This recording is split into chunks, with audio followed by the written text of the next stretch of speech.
Good afternoon, everyone. We are here today to provide updates on the tragic incident last night involving 2 Philadelphia police officers at the airport.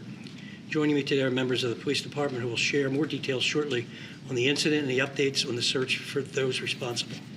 I'd like to begin by acknowledging the deep sorrow so many across our city feel today. It is difficult to express in words the pain and sadness caused by a loss like this. It is incredibly disheartening when violence impacts members of our own city workforce and those who dedicate their lives to serving their fellow Philadelphians. I extend my deepest sympathies to those who knew and loved the officer we lost last evening. We grieve with you. Philadelphia lost a dedicated city first responder who was simply doing his job and serving our city. And to the family, friends, and colleagues of the second officer who was injured in the same incident, we pray for his swift recovery. Everyone, keep these families and all members of the Philadelphia Police Department in your prayers at this difficult time. To honor the memory of our slain officer, all city flags will be flown at half-staff for the next 30 days. What happened last night was a terrible tragedy and a sobering reminder of the danger our police officers face every day on the job. And I want to commend the tremendous response of our police department as they search tirelessly for the criminals that committed this act of violence. If you have any information about this incident or any other, please report it to the Philadelphia Police by calling or texting 215-686-TIPS. That's 215-686-TIPS. We will not stop until they are in custody and brought to justice. Our fallen officer selflessly gave his life serving and protecting his community from harm. His sacrifice will not be forgotten. Thank you.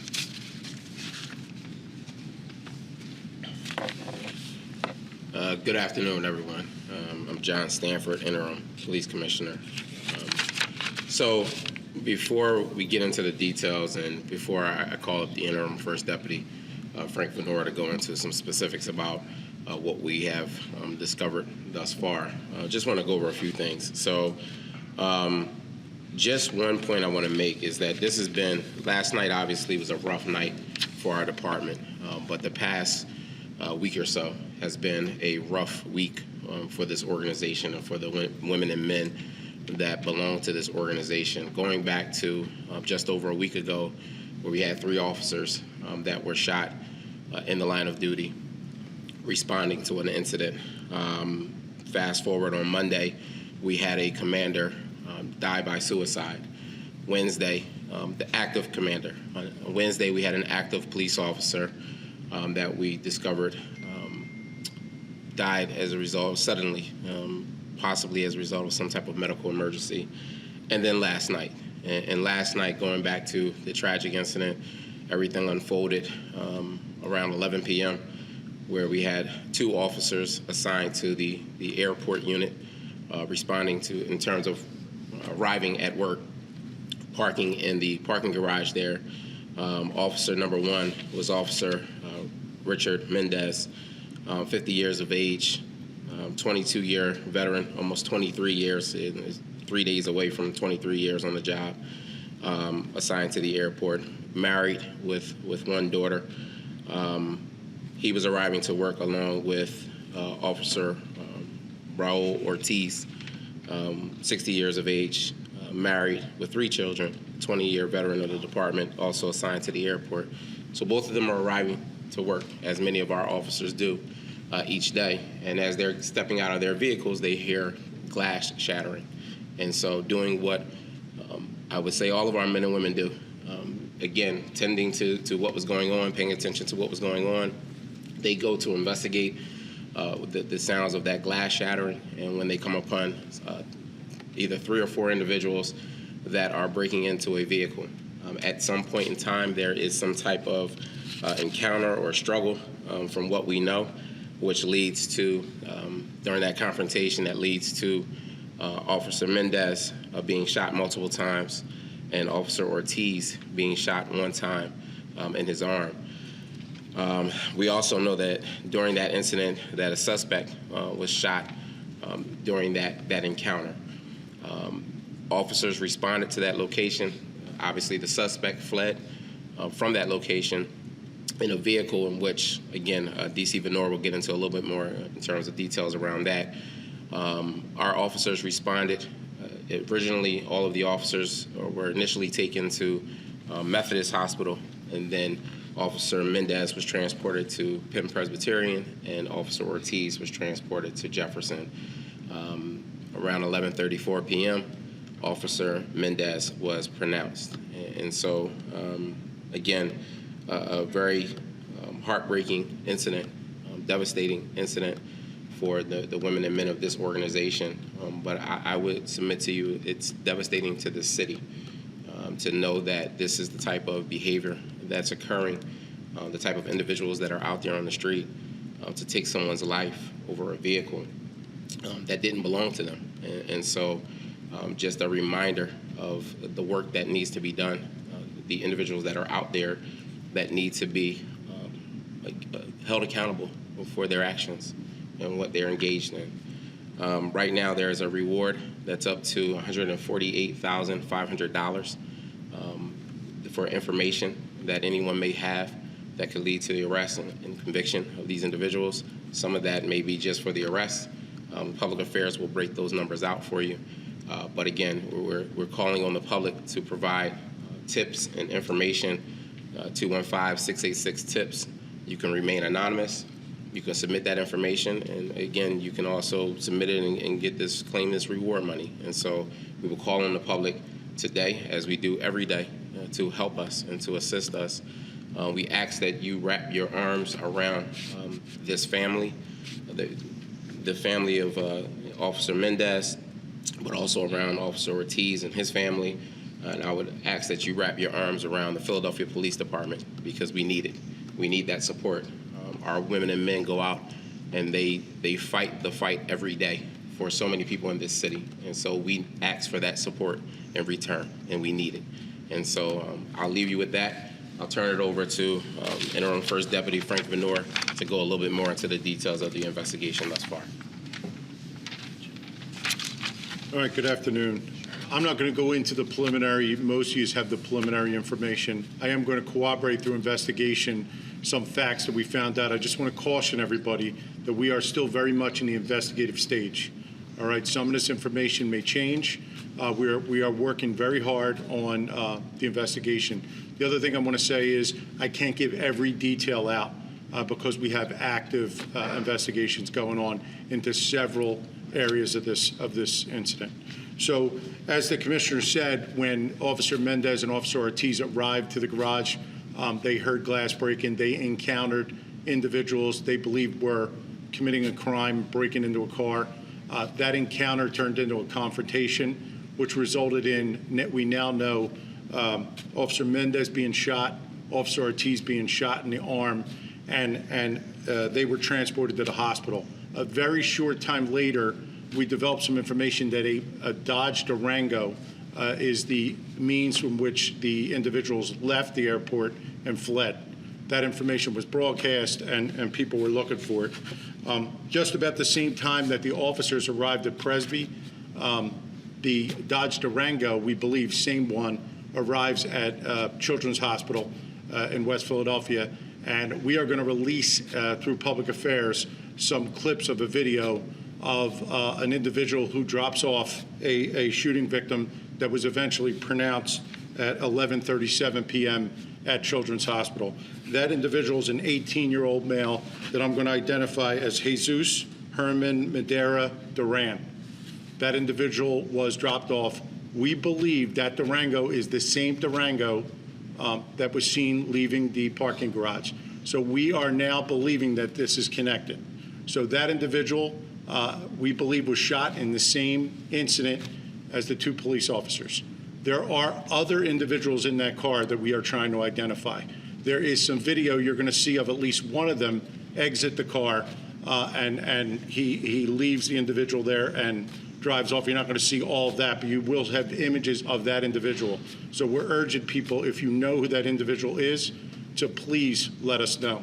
All right? That vehicle, that Dodge Durango, through investigation, we were able to discern that that was a stolen vehicle. It had been stolen about a week ago in South Philadelphia.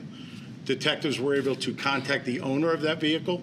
They was able to identify his vehicle. Also, we found out that that vehicle had a tracking device or an air tag inside it.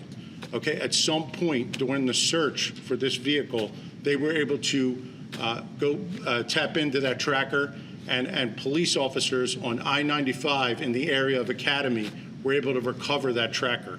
So some of you today seen a search going on I-95. We were looking for additional evidence. And that's all I could say at this point. We're looking to see if there's anything else left behind by that vehicle.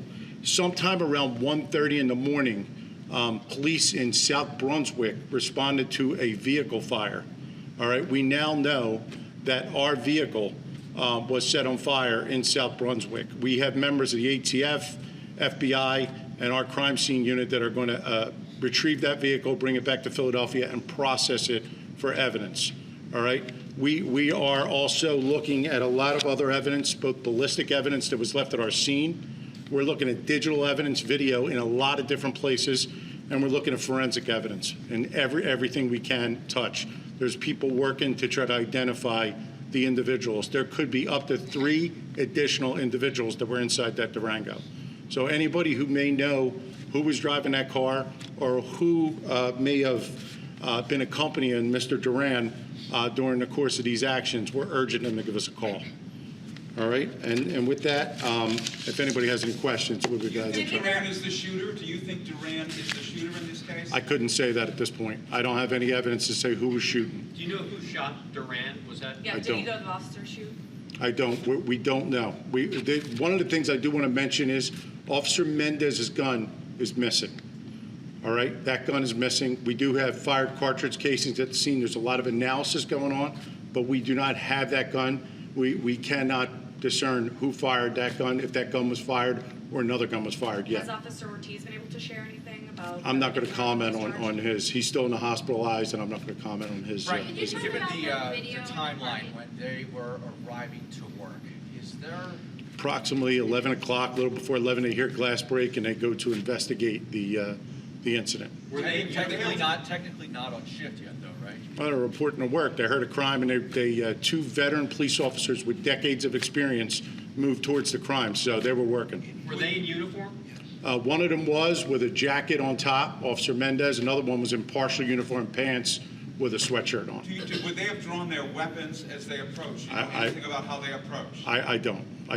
Would they have had vests on as they approached? I could say that when we encountered them, they did not have vests, so I don't think they're wearing a vest when they're arriving to work. How Are you about body able to camera? say that because Body there are no camera? cameras No. in the parking No garage? body camera? I can't answer that. We're analyzing video. We're going to release what we can to you. There may be more coming, but I can't tell you where we're getting the video from in every instance. Can you talk about the lack of cameras in the parking garage? I can't. You would have to ask somebody from the parking garage. I couldn't help you with How that. about some information on Memories. Officer Mendez? I know he's with the force 22 years. I understand fighting with the force in Philadelphia. Anything about the officer you might be able to share with us? He worked a large portion of his career in the 25th District. I worked with him. I worked with both of them in the 25th District, and then transferred to the airport, I think sometime in 2018. Great officer, great person. Was admired by everybody that worked with him. So, Commissioner, I have a question for you.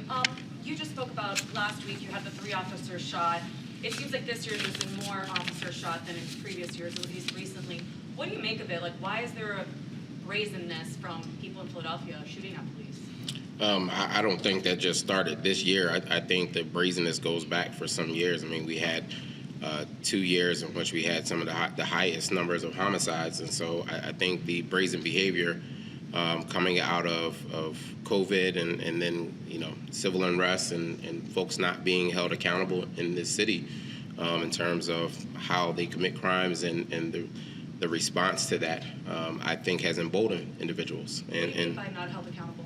Well, in terms of, the real reality is sometimes there aren't consequences. I mean, if you are arrested and there's a second tier of the criminal justice system that isn't upheld, whether that be going through being prosecuted, whether that be going through the court system, sometimes there's always this conversation about zeroing in on just whether or not they're prosecuted. But I also remind you that there is a building on the other side of Broad Street, CJC. And again, there need to be folks in that building that are held accountable too. And that's always left out. The judges?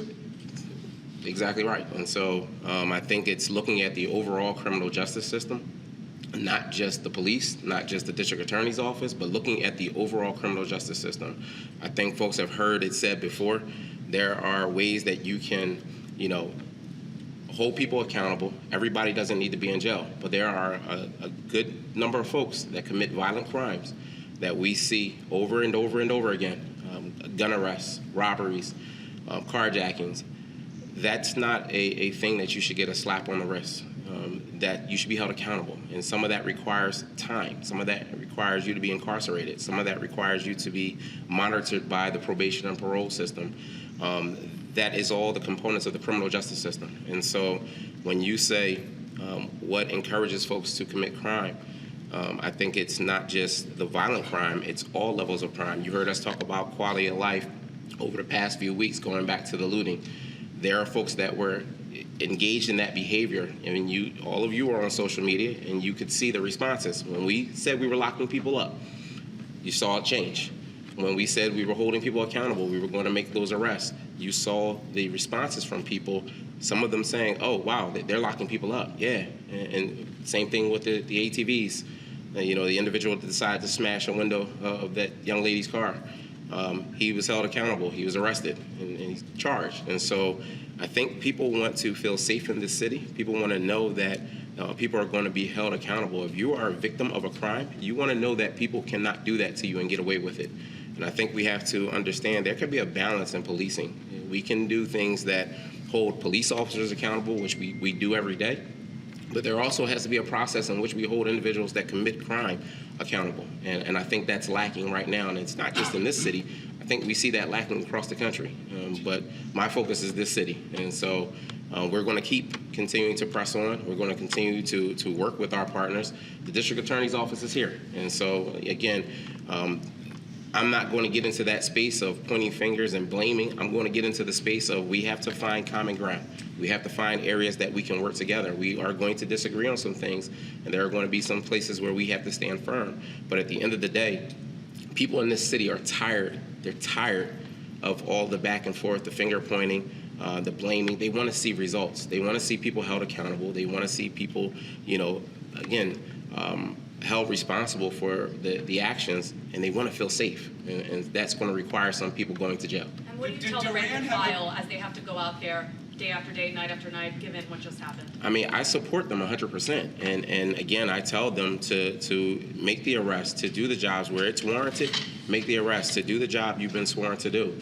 And again, that's why I call on the support from all of you and support from, folks that are in these communities. There are many people that live in so many communities across this city. They want people held accountable. They want to feel safe in their neighborhoods, hardworking people in so many of these communities across this city that want to know that they have a police department that is again, doing the job that they've been sworn to do. And so I encourage our officers to continue doing the work that they've been doing. They've been doing some amazing work. I mean, the fact that we're down, almost 20% in homicides, the fact that we're down 25% in shooting victims, 21% down in shooting incidents, that's a key indicator that our folks are doing some amazing work each and every day. Carjacking's down 40%, and I can go on, but at the end of the day, that's the amazing work that they're doing. They need to be supported. They need to be encouraged to do that. And again, when we get that and we see that, that makes them feel better about doing the job and makes them understand that the job that they're doing every day, it matters. All right, we have time for one more question. Folks, we have time for one more question. Max, over here. Commissioner, in June, the department said it was going to increase patrols at the airport due to the rash of car thefts that have been going on. Did that happen, and was there adequate staffing last night? So, I mean, the reality is that we would like to increase, staffing and patrols everywhere. That's why we, have a robust effort around recruitment and trying to employ more officers. We have strategically looked at all of the units across this department, all of the areas across this department that require staffing, and have tried to make adjustments. And so the airport is no different. We have a mandate of having a certain staffing level that we must keep there, and we do that. And so is there a want or desire to have more officers in a lot of places throughout the city? Absolutely, but we have to be realistic as to what we have available to us. and what the needs require at that time, and those have been met down there. In terms of, we'll continue to look at staffing, whether it's at the airport or whether it's at the 21 districts that cover the city. Well, we'll continue to look at that. Thank you. Okay. All right. Thank you very much, folks. Thank you. That's all we have. Listen, that's all we have time for now. We're going to get that video out to you shortly. All right. And we'll get that out to you shortly. We ask that you continue to share it. And that reward, it's $148,500. All right. We'll have that information out to you shortly. Thank you. Sorry, just real quick, is it 2 and more? It's not just, it's 2 or more?